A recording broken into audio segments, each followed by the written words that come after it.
Olá, eu sou o Davi Herz, eu sou cofundador da Gastromotiva, parceira do Santander nesses webinars onde a gente fala de empreendedorismo social, consciência dos sistemas alimentares, inclusão social.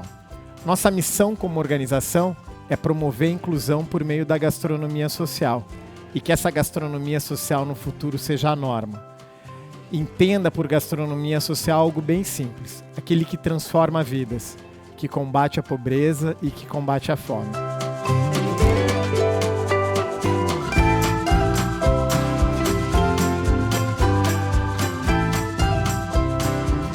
Eu tenho hoje duas pessoas muito especiais. Eu tenho aqui o Luiz, ele é empreendedor social, idealizador e fundador do Coletivo Alimentar e CEO da empresa O Locavorista. E Jandaracy Ferreira de Araújo, gerente de projetos sociais do Santander Brasil. Eu estou muito grato nesse momento da gente falar de um tema que eu acredito, que transformou a minha vida. Eu encontrei na gastronomia minha paixão e meu talento. Eu acreditava que eu seria um empresário de restaurantes, até que eu conheci o conceito de negócios sociais do professor Muhammad Yunus, Prêmio Nobel da Paz, onde ele traz as pessoas que vivem desigualdade social ou algum tipo de preconceito, algum tipo de vulnerabilidade, para o centro das soluções e da inclusão socioeconômica cultural. Eu acredito que todos os negócios do presente e do futuro serão negócios de impacto, de transformação social da nossa humanidade. E por isso que eu me dedico há 16 anos a promover a gastronomia social e a encontrar atividades que a Gastromotiva possa apoiar o pequeno produtor, ao mesmo tempo que combate o desperdício de alimentos, uma série de programas de formação profissional e de educação alimentar nutricional e sistemas que possam combater a fome e trazer dignidade para pessoas. Então, eu queria começar com vocês. Eu sei que, Jandaracy, você tem um porquê de estar atuando nessa área social muito claro, e você escolheu estar num banco para poder fazer a mudança que você acredita. Eu queria ouvir de você um pouquinho a tua história de vida e você contar para a gente um pouco o conceito de capitalismo consciente. Eu sou uma mulher que veio de periferia, sou nordestina, né, e fui uma mulher que vendi salgados no trem para conseguir sustentar as minhas filhas e construir uma carreira, e cá estou hoje num banco, né, como atuando dentro da área social, porque eu acredito exatamente que o capital ele pode fazer também um grande agente transformador. Aquele modelo de capitalismo que só visava lucro único e exclusivamente, ele a cada dia tende a morrer. Por isso que eu sou também conselheira do Capitalismo Consciente Brasil, eu sou conselheira emérita do Capitalismo Consciente Brasil, que tem como pilar, né, alguns propósitos, né, o propósito elevado, né, o trabalho, o cuidado com os stakeholders, todos esses pilares, uma liderança mais consciente, isso faz toda a diferença para a gente conseguir transformar a sociedade e a economia. Não dá para a gente pautar, né, um futuro no país, um futuro econômico, se a gente não tiver inclusão e inclusão socioeconômica. Então, estar nesse lugar também faz parte da minha missão, porque a gente entende que, além de matar a fome, a gente precisa fazer com que as pessoas tenham dignidade e dar ferramental para além das ações sociais. Mas você tem a comida um papel muito fundamental na tua vida. A gente não está falando com você de comida por acaso. A comida, e aí eu vou fazer um recorte, né, para as mulheres pretas, de uma forma geral, ela teve um papel preponderante no nosso processo de construção como sociedade, como comunidade, inclusive no processo de libertação. É importante dar esse contexto. E criada ao redor da cozinha, quando eu precisei me reinventar numa outra cidade, foi o saber cozinhar, foi a comida que me fez dar o sustento para minha família e conseguir que eu fizesse pagar meus estudos e tudo mais. Então, a comida, para mim, ela cozinhar, né, o ato de cozinhar e o ato da comida em si, ela tem um papel fundamental, e eu falo no processo de empoderamento de várias mulheres como eu, por exemplo, né? Eu vou te contar que, para mim, o que você fala toca exatamente no meu ponto de entendimento da minha missão de vida. Em 2004, pela primeira vez, eu visitei a favela do Jaguaré, em São Paulo, e fui com muitos preconceitos, muito desentendimento, e encontrei uma jovem de 19 anos que dormia numa cozinha e foi fazer um curso profissionalizante. E daí eu entendi, por um olhar dela, jovem, o quanto aquele contexto determinava quem ela era. E daí que surge, né, essa história da gastronomia social, apoiado e inspirado por muitas organizações do terceiro setor e outros empreendedores sociais. E hoje, dentro da Gastromotiva, a gente tem um curso para empreendedoras, onde a maioria das mulheres são negras, 80% desses alunos são. Então, você aqui conosco, acho que você mostra a possibilidade e a esperança que cada um pode chegar no seu maior sonho. Obrigado. Luiz, me disseram que você é um cara incrível, eu só te encontrei por algum lugar. Eu estava agora aqui falando, mas eu conheço o Luiz, eu fui muito rápido.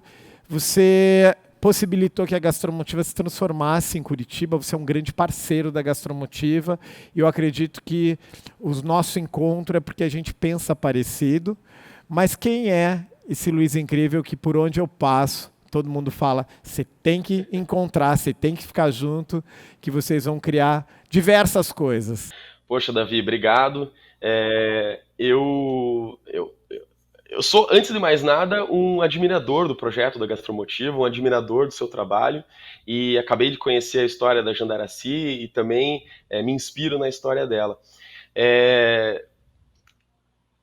Eu faço o que eu posso, na verdade, né? Eu vislumbro a gastronomia e hoje, um pouco além da gastronomia, né, e todo o universo do alimento, como uma maneira da gente transformar socialmente. Acho que é por isso que a gente tem tanto em comum, Davi.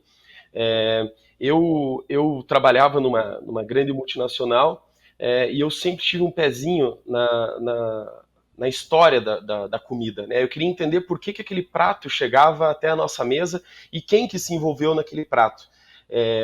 E esse incômodo, né, de buscar as histórias por trás do prato, eu acabei conhecendo várias histórias de produtores, né, de cozinheiros, enfim, de quem trabalhava com gastronomia.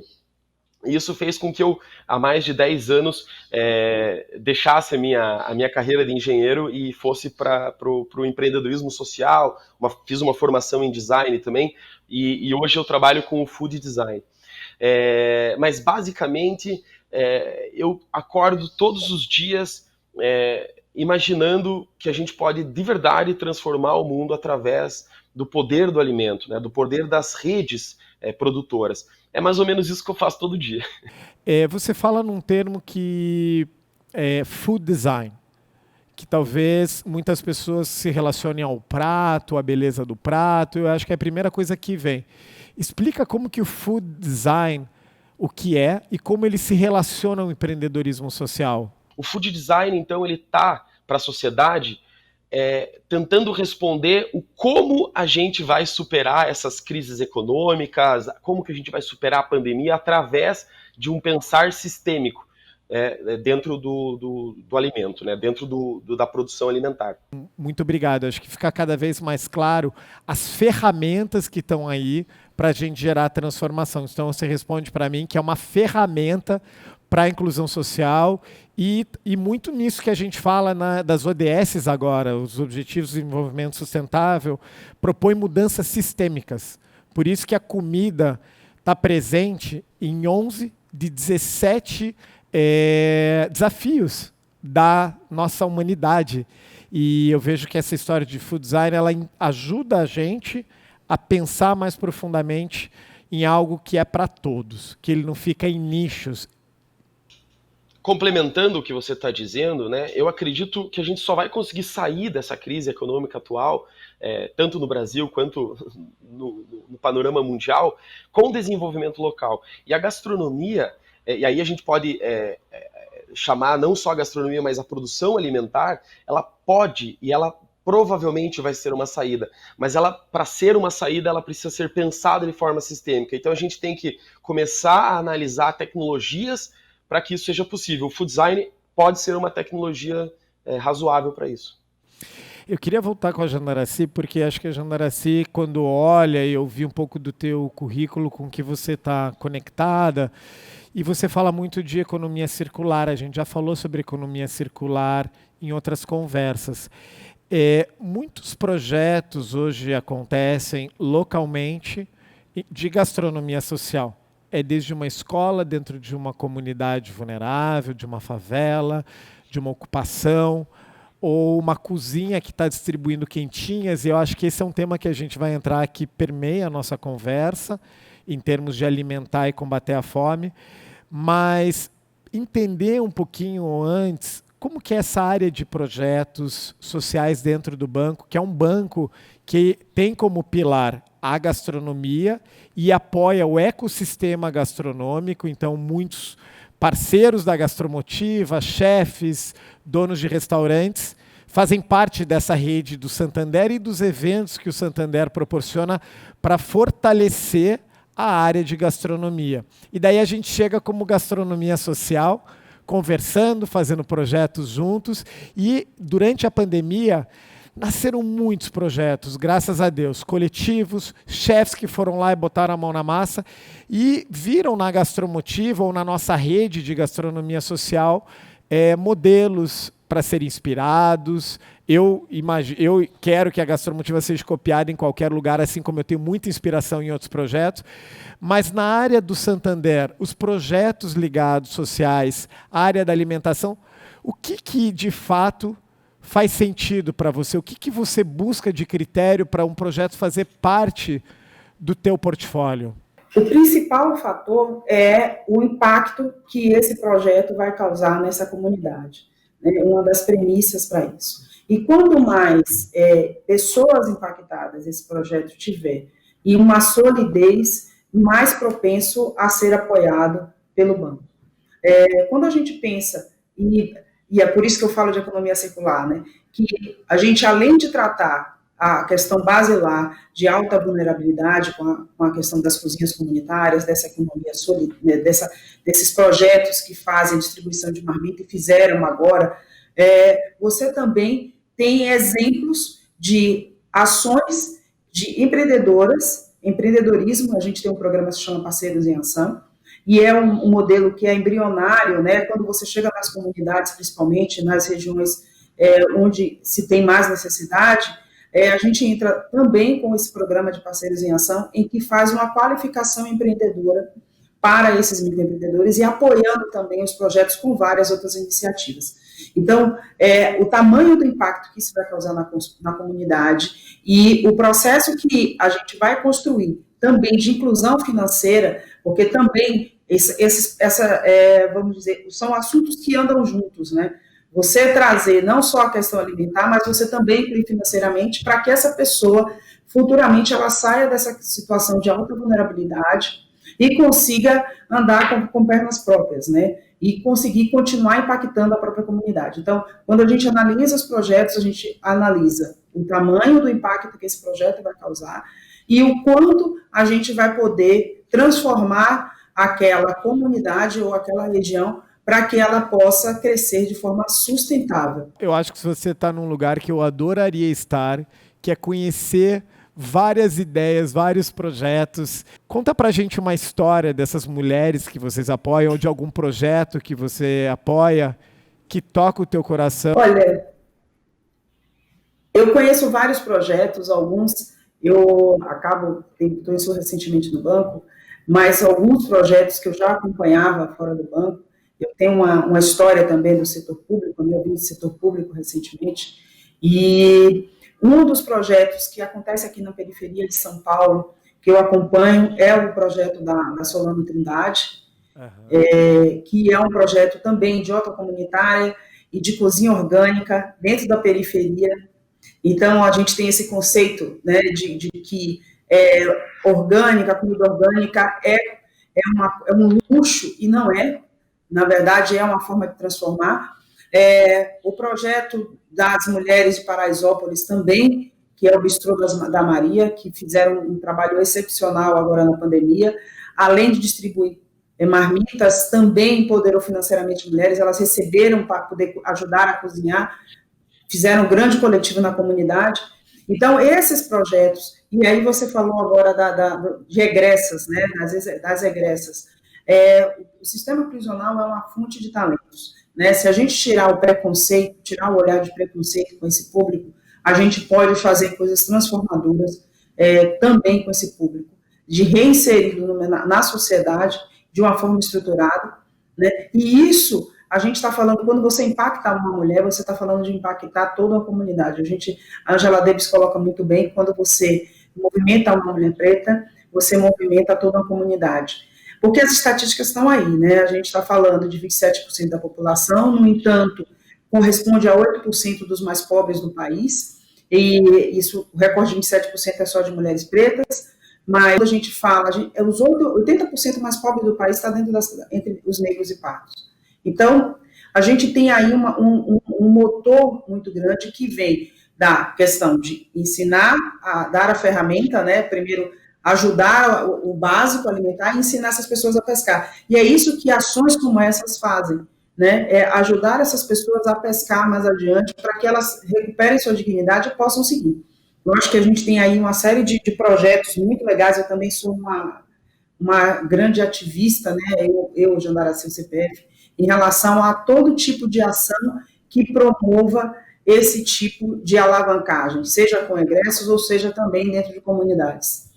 Luiz, explica para a gente um pouquinho o que então é o Locavorista, e você ouvindo essas histórias, quais são as histórias que você tem para compartilhar? Porque eu acho que o tema, quando a gente vai falar de desenvolvimento social, é de qualificar essas histórias, né? É de valorizar essas histórias. Não, essas histórias, elas são extremamente inspiradoras, né? E eu acho que um dos grandes objetivos nosso dentro do Locavorista é buscar algumas dessas histórias, criar situações para que essas histórias aconteçam. O locavorista, ele vem de uma palavra um pouco difícil, que é o locavorismo. O locavorismo é o hábito do consumo local, né? Ele nasce dentro de um contexto alimentar, mas a gente pode pensar ele como toda uma economia local. Então, como que eu valorizo a economia local comprando localmente para que eu consiga transformar, né, o nosso ambiente local. Então, eu costumo, né, dizer que a gente só vai sair dessa crise de desenvolvimento fazendo o desenvolvimento local, e é incrível que o consumidor consciente, comprando localmente, ele de verdade pode mudar o mundo. Porque o poder do consumo faz com que histórias como essa que a Jandaracy acabou de contar, ou a própria história da Jandaracy, aconteçam, né? É quando você, por exemplo, investe o seu dinheiro numa pessoa que tem uma história de vida bacana, ou uma história de vida empreendedora socialmente, faz com que toda uma comunidade floresça. Eu vou trazer alguns exemplos que acontecem aqui no Locavorista, né? São várias escalas, né? A gente tem desde a escala que tem um produtor de leite local que a gente coloca, por exemplo, o queijo ou o iogurte que ele faz dentro de uma cesta, dentro de um piquenique, e faz com que a produção dele seja valorizada e outros restaurantes percebam esse produtor e comecem a comprar desse produtor. Isso faz uma reação em cadeia, né? Até uma história um pouco mais complexa, que é, por exemplo, da erva mate, né, que é um tema que eu estou estudando bastante ultimamente. Hoje, por exemplo, no Brasil, são 700 mil famílias que trabalham diretamente com a erva mate. A gente conhece a erva mate normalmente do chimarrão, mas a gente também tem a erva mate tostada, que é super famosa aí no Rio de Janeiro. Então, cada investe, né, substitui o nosso refrigerante ou o nosso suco por um mate tostado, por exemplo, a gente também está contribuindo para essas 700 mil famílias, né, que trabalham diretamente nesse projeto. E tem mais uma coisa interessante que o Locavorista está fazendo agora, Davi, e eu fiquei muito empolgado com essa questão do laboratório de tecnologias, porque a gente também está desenvolvendo um laboratório dentro do Locavorista, que é como trazer inovação para esse setor, para fazer com que essas 700 mil famílias fiquem cada vez mais com o lucro do trabalho dela. Eu fico super encantado com todos os exemplos que a gente dá, que a maioria são de indivíduos, mas eu vejo o quanto a gente vai criando inovações e os números vão aumentando. Então eu tenho, né, quando a gente vê que o desemprego já chegou em 15%, atinge 13 milhões de brasileiros, que a gente tem 52 milhões de pessoas vivendo em pobreza e 43 milhões de pessoas vivendo em insegurança alimentar. Então, a gente está falando de um sistema alimentar que não atende às necessidades básicas da nossa população. Então, queria ouvir de vocês dois, né? A gente falou de cozinha comunitária, economia circular e desenvolvimento local. Você trouxe um pouquinho, Luiz, não da cozinha comunitária, mas da cozinha produtora também, lá no campo. A gente, voltando ao nosso tema que nos une, que é o papel das cozinhas comunitárias no desenvolvimento local dos seus territórios, como que essas cozinhas podem, de fato, virar o jogo? Trazer uma forma mais concreta para a inclusão socioeconômica e cultural. Eu queria começar ouvindo um pouquinho de você, Jandaracy, o teu olhar com a tua experiência, agora vindo num apoio que você falou também, né, de trabalhar já no governo, né? O que você pode trazer desses dois lados, da empresa privada e do governo, no fomento a combater esses problemas estruturais? Bom, além dos números que tem hoje, a gente tem aí uma perspectiva, né? A gente está vivendo a era Covid, ela só acentuou, eu costumo chamar de era Covid, né? Ela só acentuou o tamanho das desigualdades que a gente tem no país. O papel que as instituições privadas têm é ajudar, né, a diminuir essas desigualdades, né? Dentro daquele conceito que eu falei um pouco antes, dentro do conceito de capitalismo consciente, as instituições privadas também têm um papel importante nisso, e os governos têm um papel de começar a dar estrutura, né, estrutura mínima. O desenho das cozinhas comunitárias, elas vêm com essa perspectiva. Então, quando a gente pensa no governo, trazer a parte da estruturação, e as instituições privadas também entrando para transformar. Não vai existir um ambiente próspero se a gente não começar a pensar em inclusão. E isso, quando a gente fala em ambiente próspero, é para a sociedade e para as empresas também. As empresas, elas não vão conseguir avançar nos seus planejamentos de crescimento se elas também não pensarem em inclusão. E se elas cada dia não estiverem mais alinhadas com seus stakeholders. Que não necessariamente a gente tem aí um mar de oportunidades, né? As pessoas alimentadas, a gente diminuindo essa desigualdade alimentar, a gente tem um número absurdo, mais de 30%, né, em segurança alimentar e nutricional, a gente dando um básico para essas pessoas, dando a elas recursos para que elas possam crescer dentro da comunidade, criando bioprodutos, que quando a gente fala de comida, a gente também tem que falar dos resíduos, né, que elas produzem, que pode também ser um gerador de novos produtos sem ser alimentação básica, o reaproveitamento pleno de todo o alimento. A gente levar essa energia também ajuda com que a gente transforme o local. Eu acho que tanto as empresas privadas quanto o governo têm papéis fundamentais em ajudar a diminuir as desigualdades. Zerar, eu acredito que é muito utópico, né, a gente falar que vai zerar, mas com certeza diminuir é fundamental, principalmente quando a gente está falando de desigualdades abismais do que é o cenário brasileiro hoje. Eu ouço no que a gente transforma isso no microcosmo de uma cozinha comunitária. Você fala muito de inovação, de trazer a cozinha comunitária como um espaço de criação de tecnologias sociais. Você tem uma cadeia de produção, se a gente começa a levar essa tecnologia, a gente consegue ampliar. Desde horta comunitária, cozinha comunitária, então você consegue criar uma cadeia dentro de uma comunidade ou dentro de uma região que pode ser transformadora de várias formas.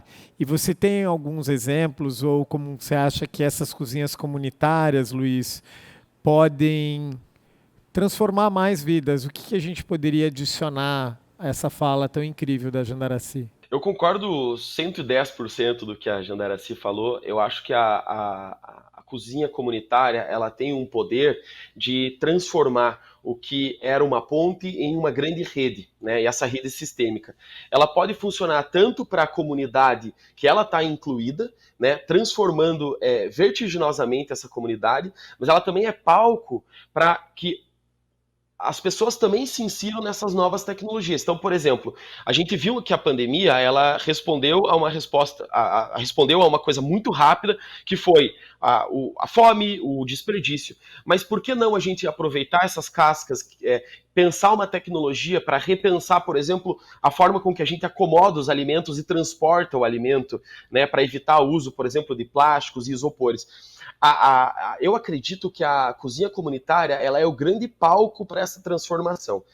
E ela funciona de uma forma muito orgânica. Então ela se espalha muito rapidamente, é como um organismo vivo. E, então o poder dela de transformação de uma comunidade, mas também, né, de uma cidade ou até mesmo de um país, é enorme. Eu acredito muito nesse sistema. E para complementar o que a Jandaracy comentou, eu como empreendedor, né, eu sempre acredito que o indivíduo, né, na força do indivíduo, né, na sua ideia, na realização do sonho do indivíduo, né, ela mesma tem uma história de vida que prova isso. Então, como que eu trago esse sonho e através de uma cozinha comunitária eu consigo viabilizar esse sonho? E aí você tem o poder público, aí você tem as iniciativas privadas, como o próprio banco, o exemplo do próprio banco, ou até mesmo a sociedade civil ou instituições como Gastromotiva, dão... É como um andaime para construir um projeto, né? Muitas vezes a gente precisa desses andaimes no começo para construir um projeto, para que esse projeto dê vida, seja sustentável para o futuro.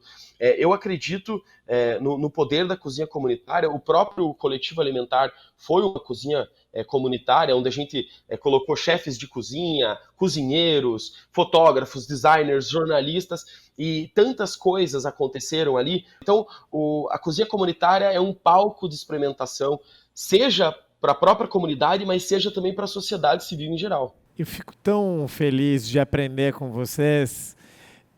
O bioproduto eu nunca tinha ouvido nem a palavra. E eu acho que essa é a riqueza, porque quando a gente pensou na cozinha solidária, do modelo da Gastromotiva, a gente queria trazer todos os aprendizados dos cursos e do refeitório Gastromotiva para as comunidades.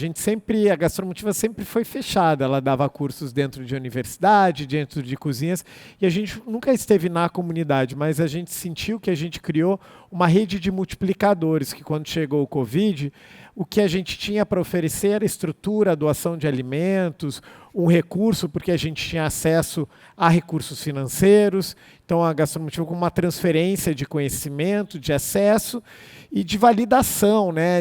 Então, a gente trouxe nutricionista, conseguiu colocar embalagens recicláveis. Muito de uma coisa da nossa visão da cozinha comunitária como educadora, como formadora, como multiplicadora. E a gente vê agora, através de um curso que a gente criou de empreendedorismo social, que quando vira a chave, não tem volta. Esses jovens, essas mulheres, já empreendiam, já vendiam bolo, já vendiam marmita ou salgadinho para a festa, e daí começaram a mapear a sua comunidade e viram que tinham crianças fora da escola que precisavam comer, gestantes que não tinham gás para cozinhar, dependentes químicos e instituições que estavam passando por difíceis momentos econômicos da instituição. Muitas ONGs não conseguiram, né, tocar o seu dia a dia. Então eles viraram mobilizadores, eles recebiam alguns ingredientes da Gastromotiva, mas iam no mercado local e falavam: o que você tem para desperdiçar? Porque eu vou colocar na nossa marmita solidária, marmita social. E isso se tornou a nossa inovação, como através de jovens, mulheres, pessoas que já passaram pelo nosso curso, virarem multiplicadores. E daí teve essa chavinha que nunca mais volta, que a gente sabe. Eu faço essa pergunta para vocês, porque para você que está assistindo a gente, essa pandemia ela chegou para fazer a nossa virada de chave. Para a gente acreditar na gente, a gente acreditar na humanidade, acreditar que o que a gente faz pode ser uma forma de transformar o mundo e que esse eterno processo de autoconhecimento que a Gastromotiva tenta traduzir através dos cursos por apoio às habilidades emocionais, desenvolvimento de cidadania, conceitos de sustentabilidade. A gente que vai poder fazer a humanidade, a gente não pode esperar por ninguém. Eu acho que é isso que a gente representa aqui há tantas milhares de pessoas que são atendidas pelos nossos projetos e pelos projetos de amigos como nós. Assim. Eu acho que a gente pode ir para algumas considerações finais. A gente falou muito do papel das cozinhas comunitárias. Eu não sei se vocês querem adicionar isso, mas é isso que nos traz. Mas eu queria perguntar para você, Luiz, que trabalha com tanta gente para fazerem as coisas acontecer, e o ser humano, né, esse sistema que a gente vive, esse país que a gente vive, ele valoriza muito o poder do indivíduo. O poder do indivíduo. O poder financeiro do indivíduo, o poder cultural do indivíduo, o poder social do indivíduo. E você olha o mundo para o outro de forma colaborativa. Qual a tua visão? Se a gente olha daqui 2 anos, vamos ver, porque eu acho que a gente ainda está em processo de transformação.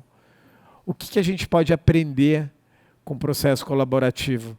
Por que vale a pena fazer as coisas juntos? A colaboração, antes de mais nada, é uma primeira doação do indivíduo, né? Quando você colabora, você, antes de mais nada, doa aquilo que você sabe para um grupo, para um coletivo, para uma reunião de pessoas. A pandemia, ela mostrou isso de forma muito nua e crua. A partir do momento que aconteceu os fechamentos, os restaurantes se uniram, né? Eles deixaram as diferenças de lado, as concorrências, e eles colaboraram, né? E a primeira ação deles foi: o que a gente pode fazer juntos? Né? Assim como a Gastromotiva fez com as cozinhas comunitárias, o que a gente pode fazer junto?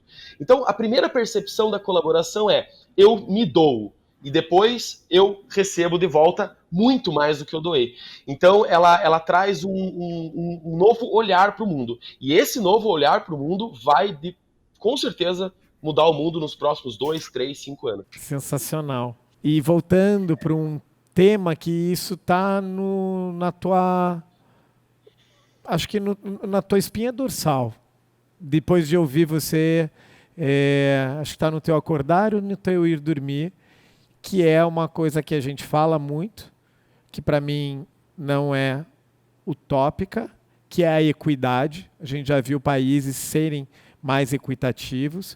O que você pode falar para a gente sobre igualdade de oportunidade, Andaraci? Qual o teu, né? Se você trabalha ali dentro de uma empresa privada e também, como você falou, de você como na pessoa física, o que a gente tem para aprender ainda para geração de igualdades de oportunidades? Olha, eu acho que a primeira coisa é a gente excluir do vocabulário a palavra meritocracia. A gente precisa, no Brasil, excluir essa palavra durante um tempo do vocabulário, até a gente começar a ter um pouco de possibilidades iguais. Eu fui palestrante TEDx e na minha palestra uma das coisas que eu coloquei foi: a gente não vai corrigir 400 anos apenas com um sorriso e boas palavras, precisa de ações práticas. E cada pessoa é um agente de transformação. Então, para a gente falar de igualdade, primeiro, igualdade e equidade, é muito importante a gente começar a excluir essa palavra meritocracia, né, para poder a gente promover, porque a igualdade, ela tem uma diferença, né, entre igualdade e equidade. A equidade é eu começar a dar condições para que o outro chegue num patamar de igualdade. A gente ainda está nesse ponto de começar a dar condições. Então, quando a gente olha para o nosso cenário em que a maioria é minorizada, de uma forma geral, a gente tem muito ainda que caminhar culturalmente, não, e é cultural, né? Eu falo que é muito mais cultural. Não é só a gente fazer um diversity wash ou greenwash, a gente tem muito que trabalhar e modificar a cultura, e nisso, cada indivíduo é importante. Cada pessoa, cada CPF é um agente de transformação. Quando a gente começa a falar da importância de todos estarem no mesmo patamar para poder a gente evoluir, né, como sociedade, como nação, eu acho que isso é muito importante.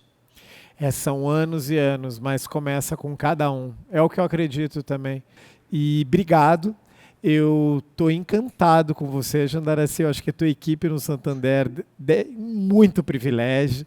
Quero conversar mais com vocês. Eu quero agradecer o Santander por acreditar na gastronomia social, acreditar na Gastromotiva como um dos protagonistas, porque a gente tem o Luiz, tem uma rede muito forte no Brasil, e eu sinto que nós estamos aqui representando essa rede. E essa rede não é só de organizações sociais, são jornalistas, são pessoas do poder público, são pessoas de empresas que acreditam que para mudar o sistema, dentro do lugar que eu estou, seja num banco, seja numa empresa, seja numa ONG, a gente vai poder fazer isso junto. Então, obrigado a vocês.